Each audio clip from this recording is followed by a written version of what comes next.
Hello, everyone. Tonight, we're diving into a story that might be a little too close to home for some of us. Imagine being 68 years old, having spent a lifetime building a family, a home, a life of stability and love. Then one day, after the death of your husband, you're told by the one person you thought would never turn on you that your time has run out, that you're no longer welcome in your own home, and the place where you've spent countless years nurturing your family becomes a prison. This is the reality I found myself in. The funeral flowers were still wilting on Dante's grave when my daughter, Harlo, walked in with that look on her face. The kind of look that meant my feelings didn't matter, and she had already made up her mind about something. It was the look that said, "This ends now." I was standing in my kitchen, the very same place where I had cooked thousands of meals for my family, when she dropped the bombshell. "Mum, we need to talk," she said, setting her designer purse down with a sharp, deliberate click on the counter. At 42, Harlo had inherited her father's sharp features, his strong jawline, but none of his warmth. And in that moment, I realized that everything had changed. The way she looked at me, with eyes that were colder than I remembered, made it clear that whatever I thought of as family no longer existed. She wasn't the little girl who once crawled into my bed for comfort during thunderstorms. That girl had disappeared, replaced by a woman who saw me as a burden. "This arrangement isn't working anymore," she continued, her voice crisp, professional. "You living here in my house, I can't afford to support you anymore. You need to move out." I stood frozen, my heart pounding in my chest. The coffee pot I had just reached for slipped from my hands and crashed onto the tile floor, spilling brown liquid across the kitchen. The mess mirrored the chaos inside me. I was still in my black dress from the cemetery, the weight of saying goodbye to Dante hanging over me like a heavy fog. How could she say this to me, so soon after burying her father? "I know," Harlo said, her eyes not even glancing at the mess I had made. "But life goes on. Mom, I have my own family to take care of now, my own bills." I knelt down to pick up the pieces of the broken cup, my knees protesting as I struggled to steady myself. What was happening? How had things come to this? I had always put my family first, given everything I had for them, and now, in my time of need, my own daughter was asking me to leave.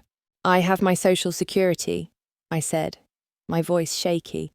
"It's not much, but I can contribute $800 a month." Harlo's laugh was hollow, and there was no humour in it. "That doesn't even cover the utilities. Mom, look. I've been thinking about this. I have a solution." A solution. My hands trembled as I looked up at her. What could she possibly mean by that? "There's a job," she said, pulling out her phone and showing me a listing. "Private nursing. The pay is excellent. You used to be a nurse, right? This man needs round-the-clock care. It's perfect for you." I felt a chill run down my spine. Nursing, I hadn't worked as a nurse in over 40 years. Medicine had changed so much in that time, I wouldn't even know where to begin. "It's not medical nursing, Mum," she said quickly, sensing my hesitation. "It's more like companionship, helping with daily activities. You can do that. I already contacted them. They have an interview for you tomorrow." I stared at her, my mind spinning. The room suddenly felt too small, too cold. Was this really happening? My own daughter was forcing me into a job I didn't want, a job I wasn't qualified for, because she couldn't be bothered to support me after all I had done for her. "And if I don't get the job?" I asked quietly, afraid of the answer. Harlo's eyes met mine, and I saw something I hadn't seen in years in difference. "Then you'll need to find somewhere else to live." The words stung, and my stomach twisted in knots. I felt like I was suffocating. I had spent my entire life taking care of my family, and now, at 68, I was being told I was no longer welcome. "Tomorrow," I would have to step into the unknown, not just for the job, but for the rest of my life. As I walked away, I couldn't help but wonder what had become of the daughter I once knew. I woke up the next morning with a strange mix of dread and disbelief. How had things escalated so quickly? One moment I was grieving the loss of my husband. The next, I was being told to leave my own home. Harlo's ultimatum had left me in a state of shock. But what could I do? She was my daughter, and somehow I had let her push me to the edge. The mansion loomed in front of me like something out of a dream. I had never been one for grandeur, never needed more than what was necessary, but standing there in front of that towering estate, I couldn't help but feel small and insignificant. This place was everything I had never wanted and everything I had come to fear, a stark reminder of how the world had moved on without me, how the things that had once been important, family, home, security, had all crumbled at my feet. As I rang the doorbell, my hands shook so violently that I could barely hold on to the paperwork Harlo had insisted I bring. What kind of job was this? I wasn't even sure I could do it. But the alternative was worse, much worse. The thought of being homeless at 68 with nowhere to go was a nightmare I couldn't even bear to consider. Patricia, the house manager, greeted me at the door with a tight smile, her eyes giving nothing away. She looked like she was in her mid-50s, with a no-nonsense attitude that I would have appreciated in different circumstances. She led me through the vast, marble-floored halls, each room more lavish than the last. It was all so opulent, so alien to me. My life had never been like this, and I couldn't shake the feeling that I didn't belong. Mr. Hawthorne requires assistance with most daily activities, Patricia explained as we walked. He's paralyzed from the waist down, and the position includes room and board, plus a very generous salary. Generous salary. I had to remind myself to breathe. My mind was racing, but I nodded along. This was my only option. I needed this.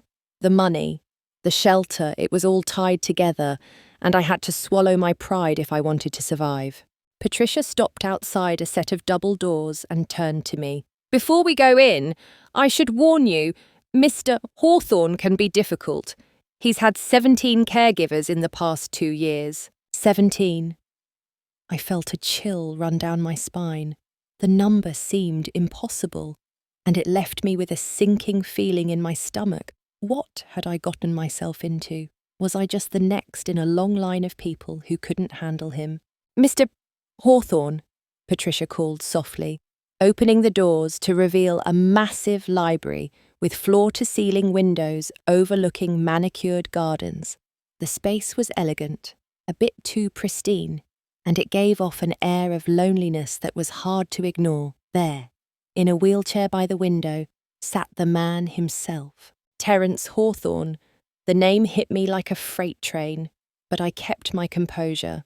I knew who he was before he even turned to face me. The moment he looked up, everything around me seemed to fall away. His eyes were the same piercing blue as the man I had once known so well, the man I had loved. Mrs. Thompson, this is Hilda Thompson, the candidate we discussed, Patricia said, her voice sharp. Terrence's gaze never left my face as he wheeled his chair toward me. I couldn't place the expression on his face. There was something in his eyes that I couldn't quite identify. Recognition, maybe, or just a deep confusion. The man sitting before me was nothing like the young man I had known all those years ago. His features were sharper, his hair silver instead of dark, but there was no mistaking the deep intensity in his eyes, the same intensity I had once fallen in love with. Mrs. Thompson, he said, his voice deep and cultured. It was the voice of someone who had seen much, endured much.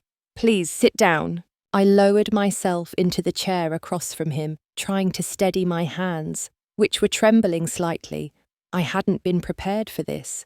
I had expected a job interview, not a blast from the past. My pulse quickened. and I had to force myself to breathe. I had spent nearly 50 years convinced that I was done with the past, that I had moved on, but there was something about the way Terrence looked at me, as if he was searching for something, some long-lost part of him that had been buried for years. Patricia had excused herself, closing the door behind her, leaving Terrence and me alone in the vast room. The silence stretched out between us, heavy and uncomfortable. "So," he said, breaking the silence, "you were a nurse?" "Yes," I replied, trying to sound confident, even though I was anything but. "A long time ago, before I got married." "I see," he said, his eyes narrowing slightly. "And your husband recently passed away. I'm sorry for your loss." "Thank you," I said, my voice steady but not without emotion. I didn't want to talk about Dante. I didn't want to explain that I had just buried him, and now I was here, sitting in front of a man who had once promised me the world, a man who, for some reason, seemed to be studying me as if I were a puzzle he was desperate to solve. "Tell me, Mrs. Thompson," he continued, "why do you want this position? Why take care of a stranger when your own family is—" He trailed off, as if he realized he had crossed a line. I hesitated. The truth was, I was desperate. Desperate for work, for money, for somewhere to stay. But instead of saying that, I replied with what I hoped would suffice. "I believe in taking care of people. I always have." There was a moment of silence as Terrence studied me, his gaze piercing and intense. He seemed to be searching for something in my face, as though he recognized me, but wasn't sure from where. "You're not afraid of challenging situations," he said, more as a statement than a question. I thought about my daughter, about Harlo's cold eyes and her harsh words. I thought about the broken coffee cup and the way she had turned her back on me. No, I wasn't afraid. I had lived through so much. I was stronger than she gave me credit for. "No, sir," I replied firmly. "I'm not afraid." Terrence nodded slowly, and I could see the faintest hint of a smile tug at the corners of his lips. But it was fleeting, gone almost before I could be sure it had been there. He extended his hand to shake mine, and as our fingers touched, I felt a jolt of electricity. It wasn't just static. It was something else, something old and familiar. "Welcome to my home, Hilda," he said softly. The way he said my name, so gently, almost reverently, sent a wave of emotion through me. I couldn't explain it. I didn't want to explain it.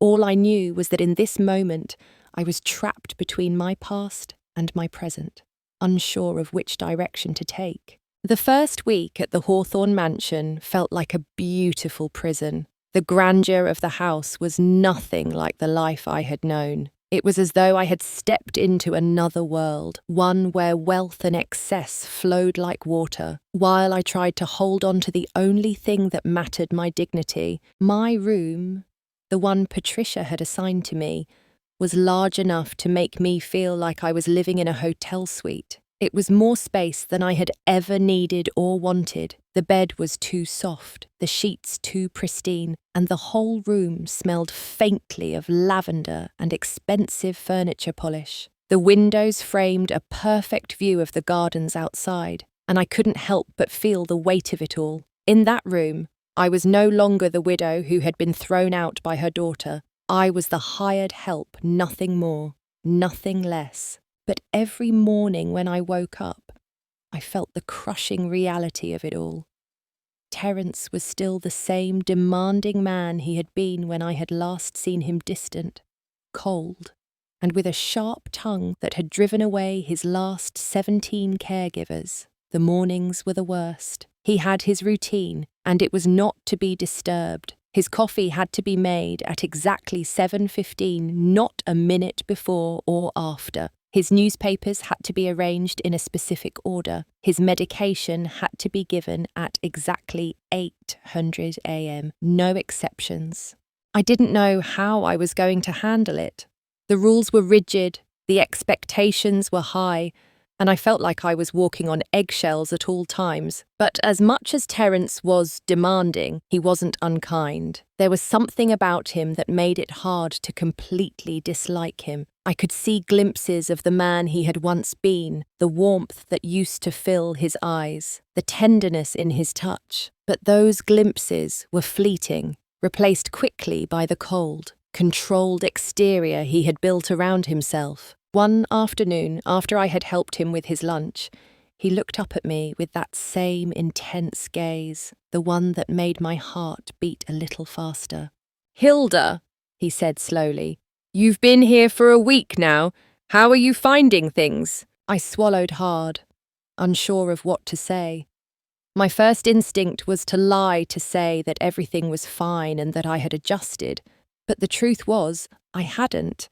I hadn't adjusted to the mansion, to the role I had been forced into, or to the man who now sat in front of me, as if nothing had ever changed between us. So it's a lot to take in, I admitted, my voice quieter than I intended. I never imagined I'd be in a place like this, working for a man like you. Terrence didn't respond immediately. He simply studied me, his piercing blue eyes never leaving my face. I couldn't help but shift uncomfortably under his gaze.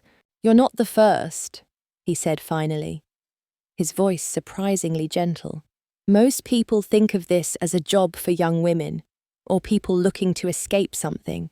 But you, Hilda, you're different." I wasn't sure what he meant by that. Was he trying to flatter me, or was it just another of his cryptic statements that I would never fully understand? I couldn't figure it out. So I said nothing, just nodded slightly.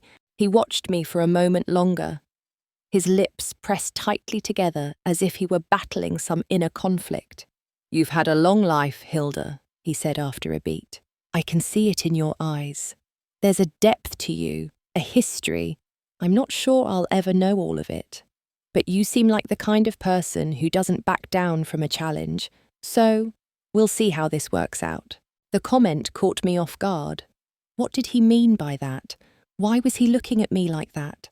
There was something in his expression that made my chest tighten, something I couldn't place. I stood up quickly, eager to break the tension. "I'll get started on the laundry," I said, trying to sound casual, even though my heart was racing. Terrence nodded, but there was a strange flicker in his eyes. "You're good at what you do," he said softly, almost as if to himself. "I can tell." I left the room, my hands shaking slightly. What was that? I wasn't sure if I was being read into, or if there was something else going on here. But I couldn't afford to think about it. I had to focus on surviving this, on getting through each day without falling apart. The mansion wasn't just intimidating on the outside, it was suffocating on the inside. Everywhere I went, there were reminders of the life I could never have luxury, I could never touch, a world I would never belong to, and yet it was the only place I had left. I spent the days cleaning, cooking, doing whatever was asked of me. It was monotonous, and every task felt like a reminder of how far I had fallen. But at least I had a place to sleep, food to eat, and, for the first time in weeks, a little bit of peace. However, as I settled into this new routine, I couldn't shake the feeling that Terrence was watching me, studying me. There were moments when his gaze lingered a little too long, when his questions felt a little too personal. I had told myself I was here for the job. But I couldn't deny the pull I felt whenever I looked at him. It was strange, unsettling, and deeply confusing. I had lived with the ghost of my past for so long, and now it seemed that the ghost had come back to life in the form of Terrence Hawthorne. By the time I had been at the Hawthorne mansion for 2 weeks, the house had started to feel like a second skin. I had become used to the marble floors beneath my feet, the quiet hum of the air conditioning, and the scent of fresh-cut flowers that always seemed to be in every room. But there were still moments, quiet moments, when the weight of the past pressed in that reminded me that I didn't belong here. The hardest part, perhaps, was the fact that every day I saw Terrence in his wheelchair, his sharp eyes watching me like a hawk. At first, it was as if he was assessing me, measuring me against some unseen standard, but gradually, those intense moments seemed to evolve into something else, something far more complicated. One evening, I was cleaning up after dinner, wiping down the countertops, when Terrence wheeled into the kitchen. It was just the two of us, and I felt his gaze on me long before he spoke. "Hilda," he began, his voice softer than usual. "How are you adjusting to everything here?" I had become so accustomed to the rhythm of his routine that it almost felt normal. Yet, his question caught me off guard. "I'm managing," I replied, turning to face him. There was something in his tone that made me pause, something different.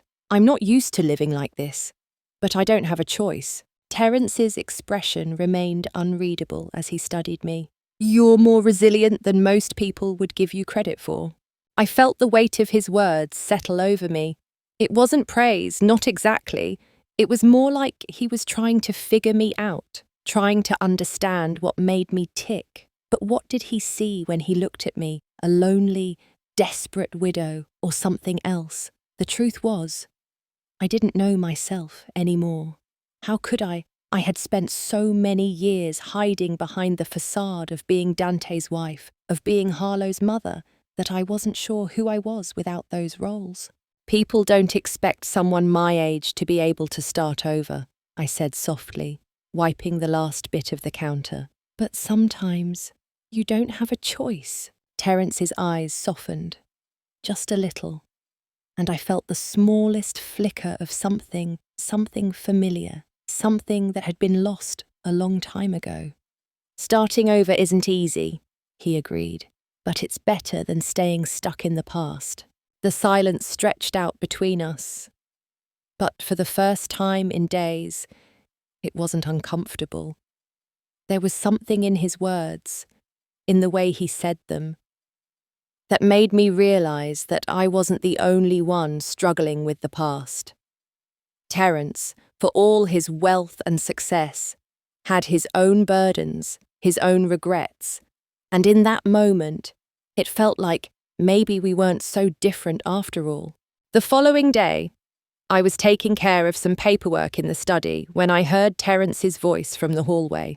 "Hilda, can you come here for a moment?" I glanced up, surprised by the sound of his voice. Normally, he didn't seek me out unless there was something he needed me to do. I walked down the hallway to where he was waiting, his wheelchair positioned in front of the open French doors that led to the garden. "I wanted to show you something," he said, his tone a little hesitant. "I haven't had much company lately, and it's not often I let people see this." He gestured toward the garden, where the sun was beginning to dip behind the trees, casting a warm, golden light over the manicured lawns. But it wasn't the garden that caught my attention. It was the small bench tucked in the corner, near a rose bush that looked almost too perfect to be real. "I come out here sometimes to think," Terrence continued, his voice quieter now. "I used to come here with someone else, many years ago." I understood immediately. This was the place where he had spent time with her, the woman he had loved before his life had been consumed by his empire, by business, by success. The woman he had lost. Perhaps the woman he had never forgotten. It was obvious in the way his eyes lingered on the bench, how his gaze softened, and how the air seemed to thicken with unspoken words. I took a step forward, careful not to intrude on his private thoughts. "It's beautiful," I said simply, knowing that sometimes silence was the best response. Terrence wheeled his chair closer to the bench and looked up at me, his face unreadable once again. She liked this spot. We used to sit here for hours, just talking, before everything changed. Before everything changed, the words hung in the air, heavy with meaning. I didn't ask any more questions. I didn't need to. I knew the story. I could see it in the way he held himself, the way his eyes flickered with a mix of longing and regret. I've spent so much of my life building things, he said, almost to himself. I've built a fortune, a legacy. But sometimes I wonder if it was all worth it. I couldn't answer that for him. I couldn't tell him if it was worth it, if the things he had sacrificed were worth the price he had paid. But I understood that, in this moment, he was asking himself the same questions I had been asking myself for the past few months. What did it all mean? Was it too late to go back and find what we had lost? Maybe it's never too late to find something meaningful, I said softly, my words tentative but sincere. Terrence turned to look at me, his blue eyes searching mine, and for a brief moment, I saw a flicker of the man I had once known, the man full of hope, full of dreams. But then it was gone, replaced by the mask he had worn for so long. Maybe you're right, he said quietly, as if my words had given him something to think about. And with that, the moment passed. We didn't speak of it again, but the connection between us had shifted. There was something unspoken now between us, something that neither of us could name yet, but both of us could feel, and as much as I tried to deny it, I knew that I wasn't just here to work for him. I was here for something more. The question was, what was it? The days continued to blur together in the mansion, as though time had no meaning beyond the walls of my new life. I spent my mornings with Terrence, helping him with his breakfast and ensuring that his medications were taken on time. I learned the rhythms of his existence, his strict routines, and his precise demands. But beneath the surface of these interactions, something else was growing. It was subtle at first, like a flicker in the dark, but it was unmistakable. Terrence and I had become more than just employer and employee. Though neither of us had spoken of it, I didn't need to. There was an unspoken understanding between us, a connection that was far too complicated to be explained by the simple terms of our relationship. One evening, after dinner, as I was clearing away the plates, I noticed Terrence sitting by the window, staring out into the garden. The expression on his face was distant, his brow furrowed as if he was lost in thought. I hesitated for a moment before walking over to him. "Terrence," I called softly, unsure of what I was about to say. He looked up at me, as though startled by my presence. "Hilda," he said, his voice low. "I didn't hear you come in." "Are you okay?" I asked gently, sensing something was troubling him. For a long moment, he didn't speak. He just stared at me, his gaze almost searching. Then, with a sigh, he wheeled his chair around to face me, his fingers gripping the arms of the chair tightly. "I've been thinking about the past," he confessed, his voice tinged with a bitterness I hadn't heard before, about the choices I made, about the life I could have had. His words hung in the air, and I could sense a weight in them that I had never noticed before. It wasn't the arrogant, self-assured Terrence that I had been dealing with for the past few weeks. This was the man who had once been full of dreams, of hope, of love before the world had broken him. I sat down across from him, my heart unexpectedly heavy. "What do you mean?" I asked, my voice quieter than I intended. Terrence's eyes hardened slightly as he looked out the window again, his fingers tapping nervously against the armrests. "I used to have it all figured out. You know, I had a vision. I had ambition. I was going to build an empire. And then come back for you." The words struck me like a lightning bolt, and I felt my chest tighten. He wasn't just talking about the present, or about me being here to help him. He was talking about us about a time long past, when we were both younger and full of promises. "Terry," I breathed, the name slipping out before I could stop myself. It had been so long since I had said it aloud. He turned to look at me sharply, his eyes widening at the sound of his old name. "You remember," he said quietly, his voice full of something I couldn't name. "You remember me." I swallowed hard, fighting back the surge of emotions that had risen up inside me. Of course I remember you. How could I forget? The memories flooded back, more vivid than I had ever imagined. The sweet, carefree days we spent together, the way he made me feel like I was the only person in the world. But you moved on, he said, his voice tinged with regret. You found someone else, and I let you go. I didn't know what to say to that. The truth was, I had moved on. I had married Dante, built a life with him, had a daughter with him, but I had never forgotten Terry. How could I? He had been my first love, my promise, the person I thought I would spend forever with. I had convinced myself that I had moved past him, that I had let go, but now, sitting here in front of him, the truth hit me with an intensity that was impossible to ignore. I hadn't moved on, not really, not in the way I had thought. Terry had always been a part of me, even when I had tried to bury him, even when I had built a life without him. You never stopped thinking about me, did you? I asked, almost afraid to hear the answer. Terry's expression softened, and for a moment, I saw the man he had been, the man I had loved. No, he admitted, his voice barely above a whisper. I never stopped. I always thought about you, Hilda, every day, every single day. I didn't know how to respond. His words were too much, too overwhelming. I had spent so many years telling myself that he had forgotten me, that he had moved on, that our time together had been nothing more than a fleeting moment in the past.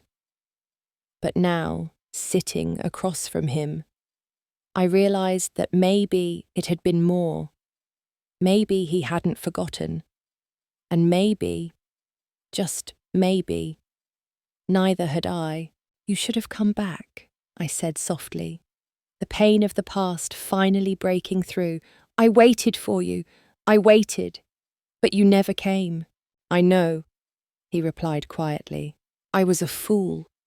I believed my business partners when they told me you'd moved on. I thought you had found someone else. But the truth is, I never stopped thinking about you. Hilda, I was just too proud to admit that I'd made a mistake. The silence that followed was thick, filled with years of regret and lost time. I felt like I was drowning in it. How could we go back from here? How could we undo all the years of separation, of missed chances, of broken promises? I don't know if we can ever go back, I said, my voice barely audible. Too much has changed. I know, he whispered. But maybe we can start again. Maybe it's not too late for us. His words hung in the air between us, heavy with possibility. Maybe it wasn't too late. Maybe we could rebuild something from the fragments of the past. But was it worth the risk? Could we really find a way back to each other after everything that had happened? As I sat there, staring at the man who had once been my everything, I realized something. I didn't have the answers, but for the first time in years, I wasn't afraid to search for them. It was a quiet morning when everything changed. The mansion was still, save for the soft ticking of a clock in the hallway. I had already made breakfast for Terrence, setting it down in front of him as usual, but today felt different. There was a weight in the air, as if something was hanging over us, just out of reach. We had been drifting closer without speaking of it, navigating this unspoken bond between us, neither of us willing to acknowledge what was happening. But today, I felt the pressure mounting. Today, we couldn't pretend any longer. Terrence sat across from me at the breakfast table, his wheelchair close to the edge, as always, but his gaze seemed to linger longer than usual. He wasn't looking at his food. He wasn't reading the paper. His attention was fixed entirely on me, his blue eyes intense, almost searching. I had gotten used to his watchful gaze, but today, there was something different about it, something more personal, more vulnerable. Hilda, he began, breaking the silence that had settled between us. His voice was low, cautious. There's something I need to say to you. I paused mid-motion. my hand hovering over my coffee cup. The way he said my name, the way his voice trembled slightly, made my heart skip a beat. I had never heard him speak like this before. His voice had always been confident, even commanding, but now it was softer, filled with something I couldn't name. "What is it?" I asked, my voice barely above a whisper. I didn't know why, but my chest felt tight, as if I had been holding my breath without realizing it. Terrence took a deep breath, his fingers drumming lightly on the armrests of his chair. "I've been thinking about everything about us, about the past. I know we've never really talked about what happened between us all those years ago, but it's been weighing on me. I think it's time we do." I didn't know what to say. My mind raced with 1,000 thoughts. How could we talk about this now, after all this time, after everything we had both been through? Was it even possible to go back to a time when we were just two young people in love, dreaming about a future together, or had that ship sailed a long time ago? But before I could speak, he continued. "Hilda," he said, his voice thick with emotion, "I've never stopped loving you. I've never stopped thinking about you, even after all these years, and I know I've made mistakes. I know I've hurt you, and I can never take that back. But I need you to understand something. The man I've become, he's not who I was when I was with you. I've spent so many years focusing on things that don't matter, things that never should have been my priority, and now, here you are. And I can't ignore it anymore. I can't pretend that we're not connected." My breath caught in my throat. For a moment, I couldn't speak. I had always told myself that I had moved on, that I had let go of the past. But sitting here, hearing the words I had longed to hear for so many years, I realized that I had never truly let go. I had just buried it all deep inside, convincing myself that I was fine, that I was content with the life I had built. "I never stopped loving you either," I said quietly, the words slipping out before I could stop them. "But I thought you'd forgotten about me. I thought you had moved on, that you didn't want me anymore." Terrence shook his head slowly, his expression filled with regret. "I never forgot about you, Hilda. I tried to. I tried to move on, but I couldn't. The truth is, I've been living in a prison of my own making. I've built walls around myself, but you've always been there, behind those walls, and I can't hide from it anymore." The room was silent for a long time as I absorbed his words. For the first time in years, I allowed myself to feel everything I had buried: the love, the hurt, the hope that had been lost and then found again. It was overwhelming, but it was also freeing. "I don't know how we can go back," I said softly, my voice shaking. "So much has changed. So much time has passed." "I know," he replied gently, "but maybe we don't need to go back. Maybe we can just start from here. From now, whatever it is that we have left, we can make something of it. Together." His words lingered in the air, and for the first time since I arrived at the mansion, I felt a sense of peace settle over me. Maybe I didn't need to have all the answers right away. Maybe I didn't need to know how everything would unfold. All I knew was that in this moment, sitting here with him, I didn't feel alone. I felt seen. I felt understood.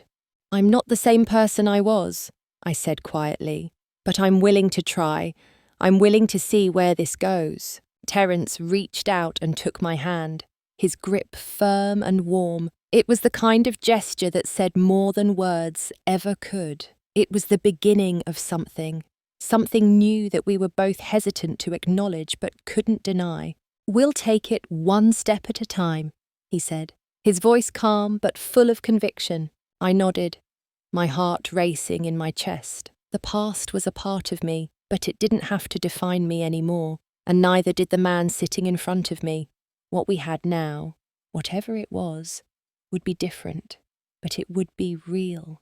It would be hours. And for the first time in a long while, I allowed myself to believe that it might just be enough. The following weeks passed in a haze of routine. The mansion, once so foreign and intimidating, began to feel like something I could almost call home. My mornings still revolved around Terrence's strict routines, his coffee at 7:15, the meticulous way he arranged his newspapers, the way he expected everything to be precisely in order. But now there was a softness to it all. I wasn't just the hired help anymore. We had begun to find our rhythm together, a quiet understanding that seemed to form without words.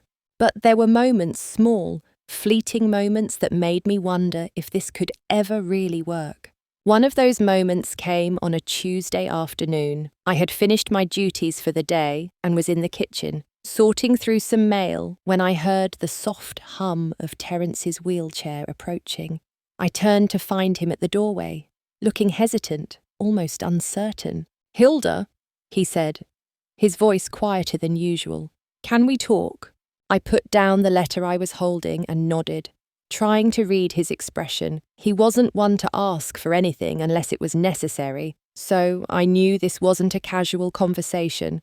"Of course," I said, wiping my hands on a dish towel and stepping toward him. Terrence didn't immediately speak. Instead, he wheeled himself closer, and for a moment, we simply stood there, facing each other. I could feel the tension building in the air, the silence stretching on as he seemed to search for the right words. "I've been thinking," he began, his voice low and guarded, "about what you said, about us starting over." My heart skipped a beat. It was the same thing we had talked about before, this strange, unspoken connection between us that neither of us seemed ready to define. "I don't want to rush things," he continued, his eyes avoiding mine. "But I can't deny it, there's something between us, something that's not just about this arrangement, about me needing help or you needing a place to stay. It's more than that." I swallowed hard. It was exactly what I had been feeling, but I had been too afraid to voice it, too afraid to acknowledge that this strange bond we had forged could lead somewhere deeper, somewhere I wasn't sure I was ready for. "I feel it too," I confessed, my voice barely above a whisper. "But I don't know if we can just pick up where we left off. So much has changed. I've changed. You've changed." He looked up at me then, his blue eyes locking with mine in a way that made my heart race. "I know," he said softly, "but I also know that I can't keep pretending that we're just two people thrown together by circumstance. What we have, it's not just that. It's something else, something real." I felt the weight of his words settle over me, and for the first time in a long time, I allowed myself to believe them. To believe that this wasn't just some fleeting moment of comfort in the aftermath of all our pain and loss. This could be something more. It could be real. But before I could respond, there was a knock at the door. It was soft, but it was enough to break the moment between us. I turned toward the door, my chest tightening with a sudden sense of unease. "I'll get it," I said quickly, trying to dismiss the overwhelming wave of emotion that had washed over me. I walked to the door, my steps heavy, and opened it to reveal Patricia, the house manager, standing in the hallway with a clipboard in her hands.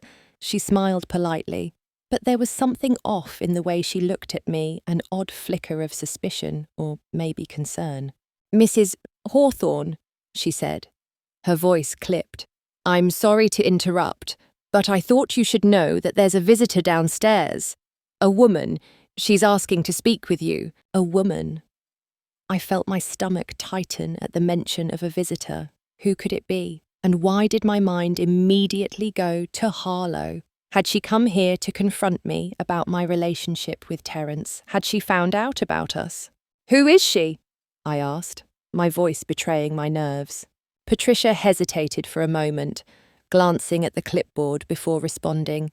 She didn't give a name, but she insisted it was urgent. I nodded, trying to keep my expression neutral. "I'll be right there." As I walked downstairs, my heart pounded in my chest. What was going on? Who could possibly need to see me at this moment? And why had Patricia been so vague about it? When I reached the foyer, I found a woman standing by the door.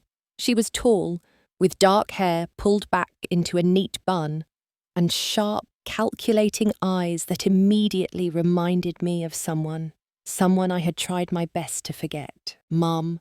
The woman's voice was soft, almost tentative, but it sent a shock through me, and my heart lurched in my chest. It was Harlo, my daughter, standing right there in front of me. "What are you doing here?" I asked, my voice shaky as I took a step back, unsure of what to make of this unexpected visit. Harlo's eyes flickered with something close to guilt, but it quickly disappeared, replaced by a look of cold determination. "I've been thinking," she said, her voice tight, "and I need to talk to you about everything." Her words hung in the air, and I felt the world shift beneath my feet. What could she possibly want from me now? After everything that had happened, after the way she had thrown me out, after the way she had treated me. But I didn't have time to ask more questions. Harlo's eyes were filled with a new kind of purpose, and I knew that nothing would be the same again. "You have one chance to explain yourself, Harlo," I said quietly, my voice steady despite the storm raging inside me. "And then we'll see if there's anything left to salvage." Harlo's presence was like a storm that had suddenly ripped through the calm of the mansion. I could feel the tension in the air, thick and suffocating, as we stood there, face to face. The years of unresolved anger and hurt had built up between us, and now, here we were, forced to confront everything we had been avoiding. I motioned for her to sit down in one of the plush chairs in the foyer, trying to remain composed despite the flood of emotions threatening to overwhelm me. Harlo looked around, her gaze darting from the grand chandelier overhead to the marble floors beneath her feet. The mansion, once a place of alienation and discomfort for me, now seemed almost familiar, but I could see that for her, it was foreign and intimidating. "Harlo," I said, my voice steady, but the weight of everything I was feeling was impossible to hide. "What are you doing here after everything that's happened? Why would you come here now?" She glanced at me, her eyes filled with something that could have been regret, but it was quickly masked by her usual cold composure. "I've been thinking about what happened," she said, her voice clipped, "and about you, about everything I've done." I didn't speak immediately. I didn't know how to. My heart ached at the sound of her words, but I also couldn't forget the hurt she had caused me, the way she had cast me aside without a second thought, as though I had no value to her at all. I had never expected this, never thought she would show up here, much less express any form of regret. But then, Harlo did something I hadn't anticipated. She reached into her purse and pulled out a small envelope, handing it to me. "I found this," she said, her voice softer now. "I think you need to see it." I took the envelope from her, confusion swirling in my chest. I opened it carefully, and inside I found a photograph of Dante. But it wasn't just any picture. It was one of those old family photos, the ones that had been tucked away in the back of the drawer for years. It was a picture of him and me, smiling, standing together at a family gathering from years ago. But there was something different about this photo, something I hadn't noticed before. A note was attached to it. The handwriting was unmistakable Dante's. The words on the note were simple, but they cut through me like a knife. "I'm sorry. Hilda, I've never stopped loving you. I just couldn't find the courage to tell you." I stared at the note, my breath catching in my throat. It was impossible. Dante had always been so steady, so dependable. I had never once questioned his love for me, even when the end had come. And yet, here was proof that there had been a part of him, some secret, hidden part of him that I had never known about. I looked up at Harlo, my hands trembling as I held the photo. "Where did you find this?" I asked, my voice strained. "I found it while going through Dad's things," she replied, her eyes darkening. "I didn't want to believe it, Mum, but I think he was hiding something from you, something important." The world around me seemed to tilt. My mind raced, trying to piece together what this meant. Had Dante truly been unfaithful? Had I been living in a lie, thinking that the love we shared was enough? Had he loved someone else while I was caring for him through his illness, while I had been by his side, unwavering in my devotion? I didn't know how to respond. My chest felt tight, suffocating under the weight of the betrayal. My own daughter, standing in front of me, was now the bearer of this terrible news. And I couldn't process it. I couldn't understand how this had all happened. "Why are you telling me this now?" I asked, my voice quiet, barely above a whisper. Harlo sighed, her shoulders slumping as if she too had carried this burden for far too long. "I don't know," she said, her tone softer than I had ever heard it. "I was angry at you. I thought you were the one who had moved on, who had forgotten about Dad. But then I realised I've been so focused on what I lost, on what I thought I deserved, that I didn't see the bigger picture. I didn't see how you were hurting, too." I felt a pang of guilt. Was it possible that I had been so consumed by my own pain that I had neglected her pain? Had I been so absorbed in my grief after Dante's death that I had failed to recognise her own struggle with the loss I didn't know? I had always been so focused on surviving, on holding myself together, that I hadn't stopped to consider how it might have felt for her. "I've been so angry at you, Mom," Harlo continued, her voice breaking. "But I think it's time we stopped pretending that we're fine. We're not fine, and I don't know what comes next. But I want to try. I want to make things right between us." The words hung in the air. And for the first time since Dante's death, I felt a flicker of hope. A flicker that maybe, just maybe, this wasn't the end. Maybe, after all the pain and betrayal, we could find a way back to each other. I looked at her, my heart aching with both love and sadness. "I don't know what to say, Harlo. I don't know if we can ever go back to what we were, but I'm willing to try, too, if you are." She nodded, the weight of our shared history hanging heavy between us. "I am," she whispered, her voice full of emotion. And in that moment, I realised that the road ahead wouldn't be easy. It would be filled with difficult conversations, painful revelations, and moments of deep hurt. But it was also a road that could lead to healing, a road where, perhaps, we could rebuild the relationship that had been torn apart by grief, misunderstanding, and old wounds. For the first time in a long while, I didn't feel quite so alone.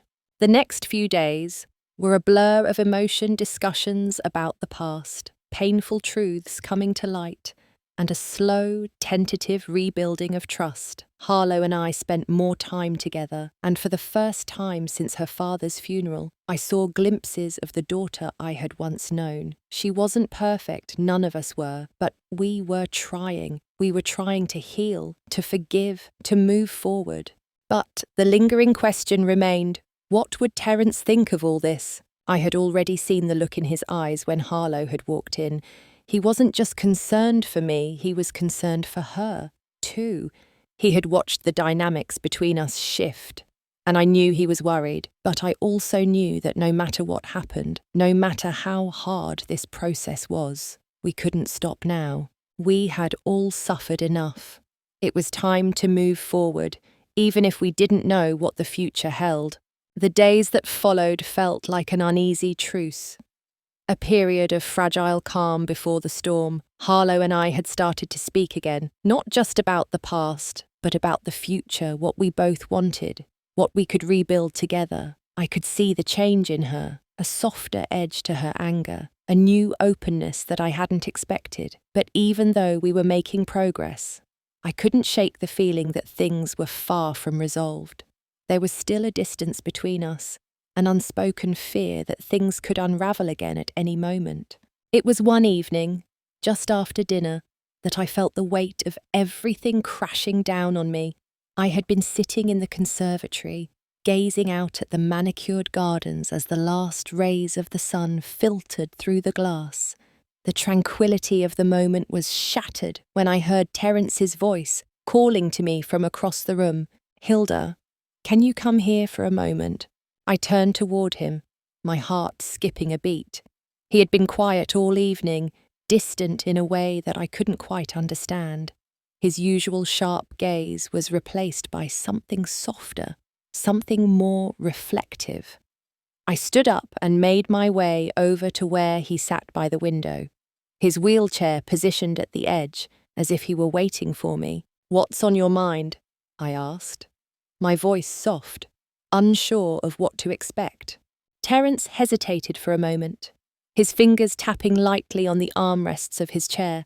"I've been thinking," he said slowly, his voice tinged with something that resembled regret, "about everything, about you and me, and about Harlo." I felt my chest tighten at the mention of my daughter's name. It had been a difficult few days between us, and though we had made some progress, the old tensions still lingered, unresolved and fragile. "You've been thinking about her?" I asked, trying to keep my voice steady, though I could hear the edge of uncertainty in my words. Terrence nodded, his gaze fixed on the distant horizon. "I've been thinking about her a lot lately, about how much she's changed, how much we've both changed."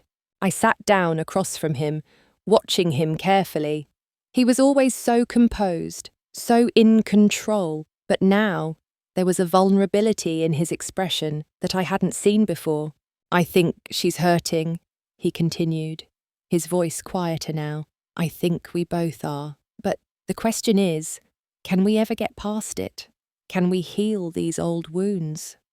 His words hung in the air, heavy with unspoken fears. Could we heal? Could we truly move forward after everything that had happened? I didn't know. I wanted to believe we could. I wanted to believe that somehow, with enough time and patience, we could find a way back to each other both as a family and as individuals. But there was still so much between us, so many things left unsaid, so many wounds that hadn't fully healed. And even though I could see the change in Harlo, even though I could feel the shift in the air when she spoke to me, there was still a part of me that feared she might never fully understand me. She might never fully see me as I was not just her mother, not just the woman who had raised her, but as a person in my own right. "I don't know if we can ever really fix everything," I said finally, my voice barely above a whisper. "But I do know one thing we have to try. For her, for us." Terrence's eyes softened, and he nodded slowly, his lips curving into a faint smile. "You're right, we have to try." But even as the words left his mouth, I couldn't shake the sense of uncertainty that still lingered in my chest. We were walking a fine line, one that could collapse at any moment, and I wasn't sure we had the strength to hold it all together. The next morning, as I prepared breakfast for both of us, I couldn't shake the feeling that things were about to change once again. There was a restlessness in the air, a sense that something was about to break, and I wasn't sure if we would be able to put the pieces back together. That afternoon, as I was folding laundry in the guest room, I heard footsteps outside the door, the faint click of heels against the wooden floors. My heart skipped a beat, and before I could even react, the door swung open, and Harlo stepped inside. She stood there for a moment, her posture stiff, her expression unreadable. She wasn't looking at me, she was looking past me, as though she were trying to process something, to figure out what had brought her here. "I need to talk to you," she said, her voice low but firm.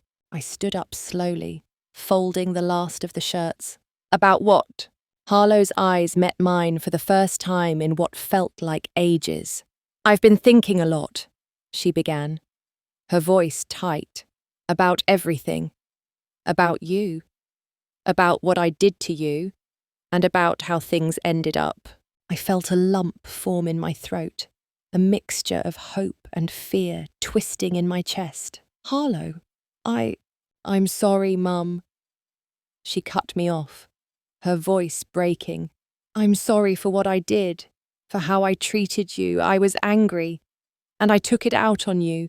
I thought I could control everything, that I could fix things by pushing you away, but I was wrong. I see that now." Her words hit me like a wave, pulling me under before I even had a chance to process them. For so long, I had carried the weight of our fractured relationship, convinced that it was my fault that I had somehow failed her. But now, standing here in front of me, Harlo was admitting that she had been wrong. She had seen the hurt she had caused, and she was trying to make it right. "You're right," I said, my voice thick with emotion. "You hurt me, Harlo, but I'm not angry anymore. I've had time to think about everything, too, and I understand now that we were both hurting. We've both been carrying our pain for too long." She stepped closer to me, her eyes filled with tears. "I know, Mum. I know, and I need you to know that I'm trying. I'm trying to be better. For you, for me, for us." And in that moment, I realized something. We weren't just healing from the past. We were building something new, something fragile but real. We had both made mistakes. We had both hurt each other, but now we had a chance to make it right. "I think we both have a lot of work to do," I said softly, my heart swelling with something that felt like hope. "But I'm willing to try if you are." Harlo smiled through her tears, and for the first time in a long time, I saw a glimmer of the daughter I had once known, the girl who had been full of dreams, full of hope, and full of love. "We'll do it together," she said, her voice strong. "We'll start over." And just like that, something shifted. Something that had been broken for so long began to heal, slowly but surely. We had a long way to go, but for the first time in years, I felt like we were on the right path. The days that followed were filled with quiet conversations, shared memories, and slow healing. We had a long way to go, but for the first time in my life, I didn't feel like I was walking alone. And as I sat there with Harlo, in that quiet moment of understanding, I realized something else. Maybe it wasn't too late for us to rebuild our family, to rebuild our lives, and to find a way to love again. But we couldn't do it if we didn't face the past first. We had to let go of the old wounds, the old resentments, and make space for something new, something better, together. The days seemed to flow together after that. Harlo and I spent more time together, slowly mending the gaps that had formed between us over the years. Our conversations weren't always easy. There were still moments of tension, moments when the old wounds flared up again, but we worked through them, slowly but surely. We were finding our way back to each other. Terrence watched us from a distance, his presence always calm, steady, and unwavering. He had never pressured me to make any decisions about my daughter. He let me move at my own pace, offering me his support when I needed it, but never pushing me further than I was ready to go. It wasn't just about healing the rift between Harlo and me. It was about discovering the person I had become over the years, about reclaiming parts of myself that I had buried under the weight of motherhood and wifehood. I wasn't just Hilda, the mother, or Hilda, the widow. I was Hilda, the woman who had loved deeply, the woman who had lost, and the woman who was still capable of learning, of growing, of loving again. And so, as time passed, things between us started to settle.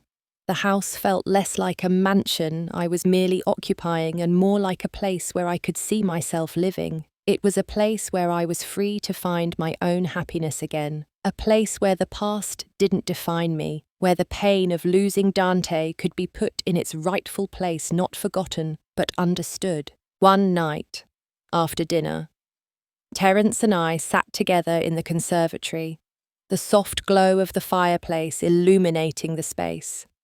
The moment felt peaceful, calm like a pause before something big. "You know," Terrence said quietly, his voice as calm as ever. "I've been thinking about something." I looked at him, raising an eyebrow. "What's that?" He hesitated, almost as if choosing his words carefully. "Hilda, I know that what we have isn't something that can be rushed, but I also know that I've spent my life building things that don't really matter in the end. I've built an empire, I've built wealth, I've built a legacy, but none of that matters if I don't have someone to share it with, and I think I've spent enough time alone." I felt a catch in my throat, my heart suddenly racing. This wasn't just another conversation. This was something more. "Hilda," he continued, his voice low, "I want you to know that I don't need to rush anything, but I want you to know that I'm here. I'm not going anywhere." My heart skipped a beat as I looked into his eyes, seeing the truth in them. The past we shared had been painful, filled with regret and misunderstandings, but there was also something beautiful in what we had found again. I had been afraid of what this could mean, of what we could become, but looking at him now, I realized something I was tired of being afraid. I had spent so many years living in the shadows of grief, in the shadows of what could have been, but now, for the first time, I was ready to step out of that darkness. "I don't know what comes next," I said, my voice soft but sure, "but I'm willing to find out." Terrence smiled, a small but genuine smile. "That's all I ask." For a long moment, we just sat there in the silence, the warmth of the fire crackling in the background. It was the kind of silence that spoke volumes, the kind of silence that wasn't uncomfortable, but full of understanding. "You know," I said finally, my voice light, "maybe we're a little crazy, starting over like this, but I think I've always believed that love can be a second chance. Even if it's not the same as before, even if it's different." Terrence reached out and took my hand in his fingers warm against mine. "Maybe we're crazy," he said with a chuckle, "but I'm okay with that." And just like that, in that quiet, peaceful moment, I realized that we had both found something we never thought we would again, a chance to start over, a chance to make something beautiful from the pieces of our past. No matter how broken they might have seemed, "I think this is the beginning of something," I whispered, my heart full of possibilities. "It is," he agreed, his voice soft, "and it's ours." As the fire burned low and the night deepened, I knew one thing for sure: the road ahead wouldn't be easy. There would still be challenges, still be moments of doubt, but I also knew that, with Terrence by my side and Harlo beginning to understand me again, maybe, just maybe, we could build something beautiful from the past we had left behind. And as I looked out the window at the stars twinkling in the night sky, I realized that the past was no longer a burden. It was a part of me. Yes, but it was no longer who I was. I was Hilda, a woman who had lost, a woman who had loved, and a woman who was ready to embrace the future with open arms. And that future was waiting for me, just beyond the horizon. The next morning, as the sun rose and the light began to fill the conservatory, I found myself smiling. The house wasn't perfect. Our lives weren't perfect, but they were ours. And for the first time in a long time, that was enough. Harlo came by that afternoon. She had called to say she wanted to stop by and talk, and when I saw her standing there, her hands wringing nervously, I felt a surge of something hope. Maybe she wasn't perfect either. None of us were. But she was trying. We all were. And maybe that was all we needed. "Mum," she said, her voice tentative. "I just wanted to say, I'm sorry for everything. I know I've been hard on you. I know I've made mistakes. But I want you to know that I'm here. I'm ready to be a part of your life again. And I want to try to be better." I didn't speak immediately. I didn't have to. I reached out and pulled her into a hug, feeling her stiffen at first before she melted against me. "I'm here too," I whispered. "We'll figure it out. Together." For the first time, it felt like we were really starting over, not just with Terrence, not just with the mansion, but with each other. We were starting over with a new understanding, a new hope, and a new promise to try. And that was enough.